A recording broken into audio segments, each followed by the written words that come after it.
With Dez as their guide, the Gloomwalkers were able to avoid the traps and ambushes as they slowly worked their way back to rejoin the main force.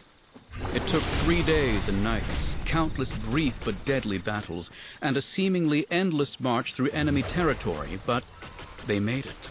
Through all the fighting, the unit lost only a handful of soldiers, and the troops who made it back knew they owed their lives to Dez. The story of the Gloomwalkers became a rallying point for the rest of the Sith army, raising morale that had become dangerously low. If a single unit could survive for 3 days on its own, they reasoned, then surely 1,000 units could win the war. In the end, it took almost 2,000 units, but Kashyyyk finally fell. As leader of the heroic Gloomwalkers, Lieutenant Ulabor was given a special commendation. He never bothered to mention that Dez was really the one responsible. Still, he'd been smart enough to promote Dez to sergeant, and he knew enough to stay out of the way when things got hot.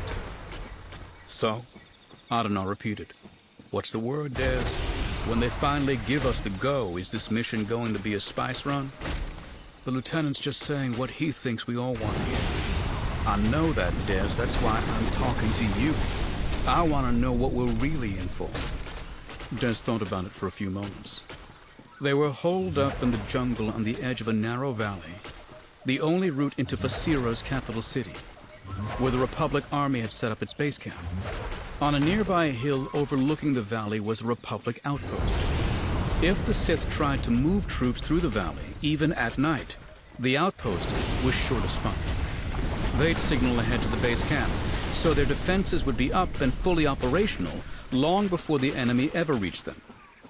The Gloomwalkers' mission was simple: eliminate the outpost, so the rest of the army could launch a surprise attack on the Republic base camp. They had interference boxes, short-range jamming equipment they could use to keep the outpost from transmitting a signal to warn the main camp, but they'd have to hit them fast.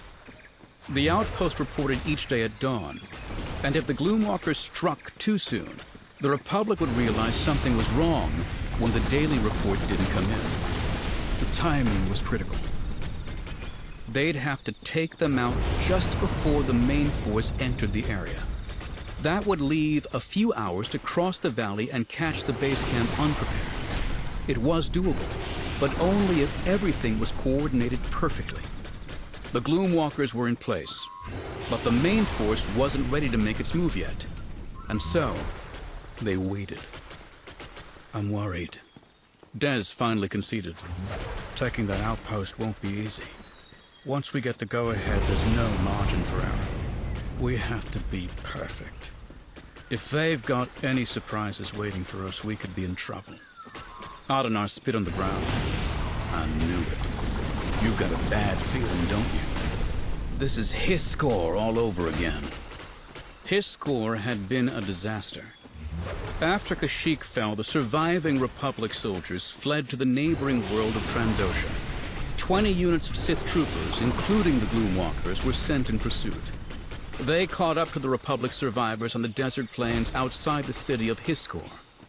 A day of savage fighting left many dead on both sides, but no definitive victor. Dez had been uneasy throughout the battle, though at the time he hadn't been able to say why. His unease had grown as night fell, and both sides retreated to opposite ends of the battlefield to regroup. The Trandoshans had struck a few hours later. The pitch-black night wasn't a problem for the reptilian Trandoshans. They could see into the infrared spectrum. They seemed to come out of nowhere, materializing from the darkness like a nightmare-given substance. Unlike the Wookiees, the Trandoshans weren't allied with either side in the galactic civil war. The bounty hunters and mercenaries of Hiskor cut a swath of destruction through the ranks of Republic and Sith alike, not caring whom they fought, just as long as they came away with trophies from their kills. Details of the massacre were never officially released. Dez had been at the very center of the carnage, and even he could barely piece together what had happened. The attack caught the Gloomwalkers, like every other unit, completely off guard. By the time the sun rose, nearly half the Sith troops had been cut down. Dez lost a lot of friends in the slaughter. Friends he might have saved if he had paid more attention to the dark premonition he'd felt when he first set foot on that forsaken desert world. And he vowed he'd never let the Gloomwalkers get caught in a slaughter like that again. In the end, his score paid a heavy price for the ambush. Reinforcements were sent in from Kashyyyk to overwhelm both the Republic forces and the Trandoshans. It took less than a week for the Sith to claim victory, and the once proud city was sacked and razed to the ground. Many of the Trandoshans simply gave up the fight to defend their homes and offered their services to their conquerors. They were bounty hunters and mercenaries by trade and hunters by nature. They didn't care whom they were working for as long as there was a chance to do some more killing. Needless to say, the Sith had welcomed them with open arms. This isn't going to be a repeat of his score, Des assured his nervous companion. It was true he had an uneasy feeling once again, but this time it was different. Something big was going to happen. But Des couldn't say for sure whether it would be good or bad. Come on, Des. Adonar pressed. Go talk to Ulabor. He listens to you sometimes. And tell him what? Adonar threw his hands up in exasperation. I don't know. Tell him about your bad feeling. Make him get on the comm to HQ and tell them to pull us back. Or convince them to send us in. Just don't leave us sitting out here like a bunch of dead womp rats rotting in the sun. Before Des could answer, one of the junior troopers, a young woman named Lucia, ran up and snapped off a crisp salute. Sergeant, Lieutenant Ulabor wants you to assemble the troops by his tent. He'll address them in 30 minutes, she said, her voice earnest and excited. Des flashed a smile at his friend. I think we finally got our orders.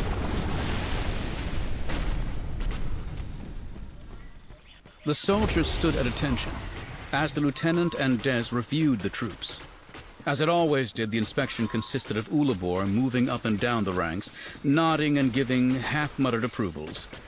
It was mostly for show, a chance for Ulabor to feel as if he had something to do with the success of the mission. Once they were done, the lieutenant marched to the front of the column and turned to face the troops. Des stood alone in front of the unit, his back to them, so he could be face-to-face with his superior officer. Everyone here is familiar with our mission objective, Ulabor began, his voice unusually high-pitched and loud. Des guessed he was trying to sound authoritative, but it came across as shrill. I'll leave the specifics of the mission to the sergeant here, he continued. Our task is not an easy one, but the days of the Gloomwalkers getting easy jobs are long gone. I don't have much else to say. I know you're all as eager as I am to end this pointless waiting. That's why I'm happy to inform you that we've been given the order to move out. We hit the Republic outpost in 1 hour. Horrified gasps and loud whispers of disbelief rose up from the ranks. Ulabor stepped back as if he'd been slapped. He'd obviously been expecting cheers and exultation, and was rattled by the sudden anger and lack of discipline. Gloomwalkers, hold! Des barked.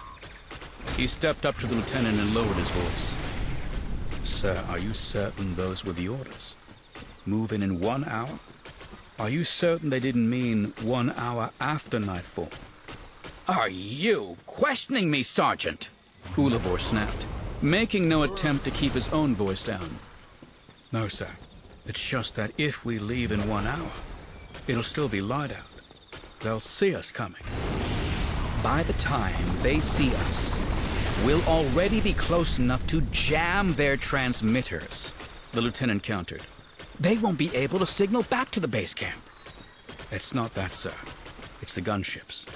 They've got 3 repulsor craft equipped with heavy repeating flash cannons. If we try to take out the outpost during the day, those things will mow us down from the sky. It's a suicide mission! Someone shouted out from the ranks. Ulabor's eyes became narrow slits and his face turned red. The main army is moving out at dusk, Sergeant, he said through tightly clenched teeth. They want to cross the valley in darkness and hit the Republic base camp at first light. Then there's no reason for us to move so soon, Des replied, struggling to remain calm. If they start at dusk, it's going to take at least 3 hours before they reach the valley from their current position.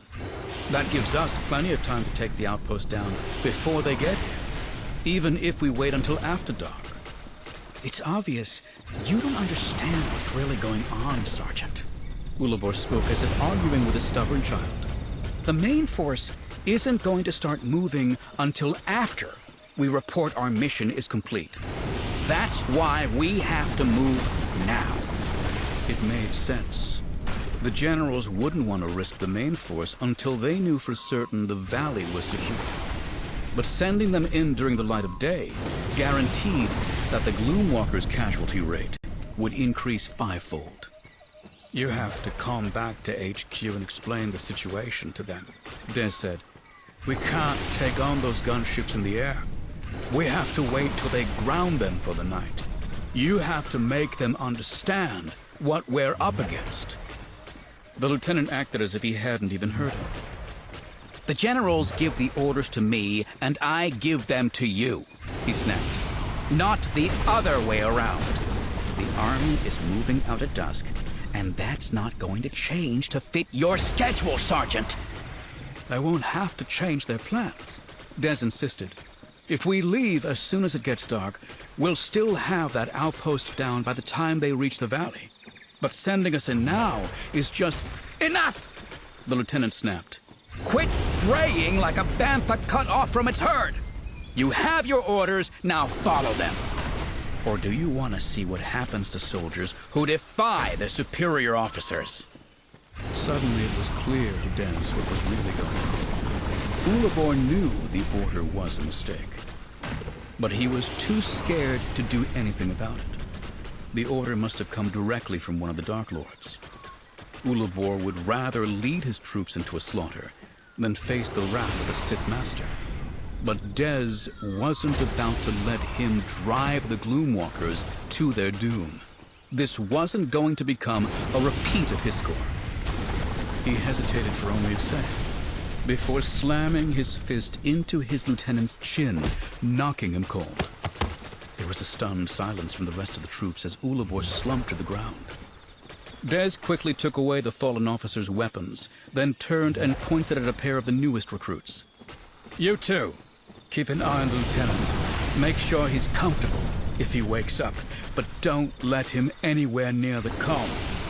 To the communications officer, he said, just before dusk, send a message back to HQ telling them our mission is complete, so they can start moving the main force into the valley. That will give us 2 hours to achieve our objective before they get here. Turning to address the rest of the troops, he paused to let the gravity of his next words sink in. What I've done here is mutiny, he said slowly. There's a chance anyone who follows me from here on in will face a court-martial when this is over. If any of you feel you can't follow my orders after what I've done here today, speak up now, and I'll surrender command to Senior Trooper Adana for the rest of the mission. He gazed out across the soldiers. For a second, nobody spoke. Then, as one, they all raised their fists and gave 2 light raps on their chest, just above the heart. Overwhelmed with pride, Des had to swallow hard before he could give his final order to the troops. His troops. Gloomwalkers, dismissed! The ranks dispersed in groups of 2s and 3s, the soldiers whispering quietly to one another. Adana broke away from the rest and came up to Des.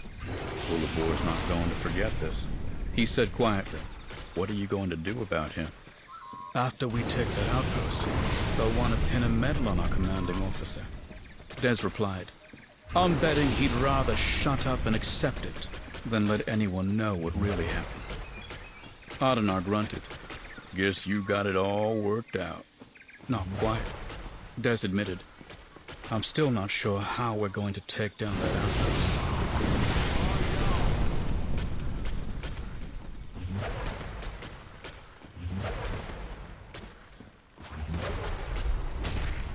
Chapter 7. The outpost was located in a clearing on the top of a plateau overlooking the valley. Under the cover of night, the Gloomwalkers had moved silently through the jungle until they had it surrounded. Des had broken the unit up into 4 squads, each approaching from a different side. Each squad carried an interference box with it. They had set up and activated the eye boxes